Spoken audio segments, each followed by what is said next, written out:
So in my last video, I made a violin. Looks like this.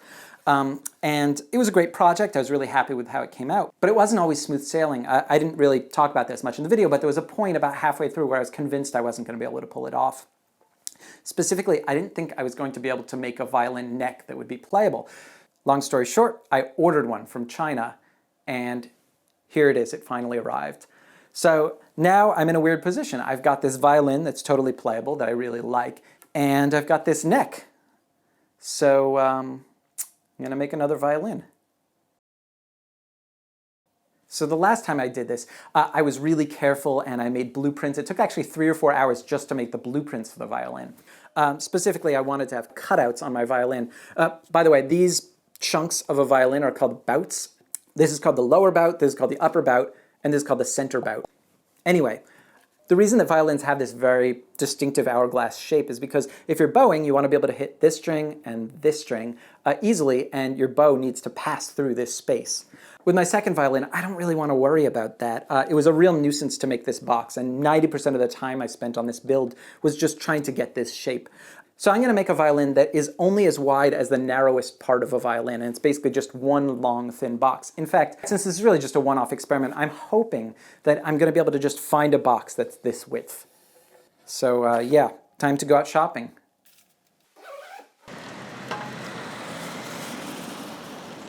So I just got back from the craft store where I purchased this. It is exactly the right dimensions for my project. It's the width of the narrowest part of a violin, and I just held up the neck that I had bought to it, and it fits like pretty much perfectly. So my plan at this point is to screw it in and then glue it, and then I should be able to attach some strings. Construction. Okay, so let's start with the box. Last night I glued these little pieces on the inside. At one end of the box, I'm going to be attaching the end pin, and at the other, I'm going to be attaching the neck. In each case, I'm going to want to secure myself to something a little thicker than the thin wood the box is made of. Now that I've got those in place, my first order of business is to attach the neck. I'm going to glue it with Gorilla Wood Glue. Okay, I'm going to set it aside and let it dry overnight.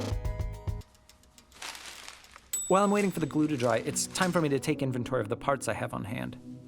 Instead of buying new parts, I ordered a lot of old pieces from an antique store in Scotland. Here's what arrived. We've got a bunch of old strings, a few chin rests, some tuning pegs, some violin bridges, and finally, some tail pieces. That's actually pretty much everything I need. Pegs. Okay, the gluing's done. As you can see, I held the neck on with rubber bands. Now that the neck is securely in place, it's time for me to worry about the pegs. When you order a violin neck like this, the peg holes are almost always a little bit too small to actually put pegs through. In order to make the holes bigger, you need to use something called a peg hole reamer. This is a specialized tool that makes the holes that are tapered just the right amount. The reason they need to be tapered is that whichever way the peg is going, the hole on the far side needs to be smaller than the one on the closer side. I'm not going to make you watch this whole thing. Let's fast forward.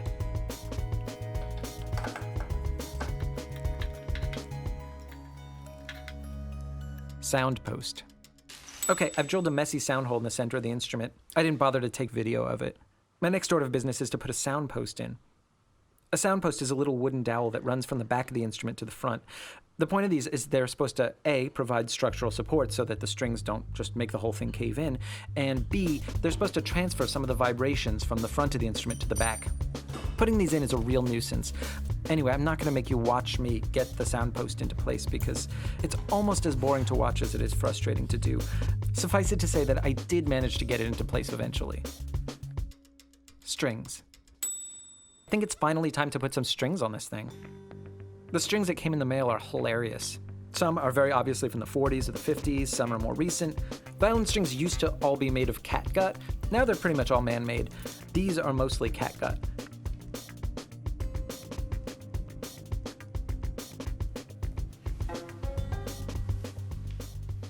Okay, let's give this a shot.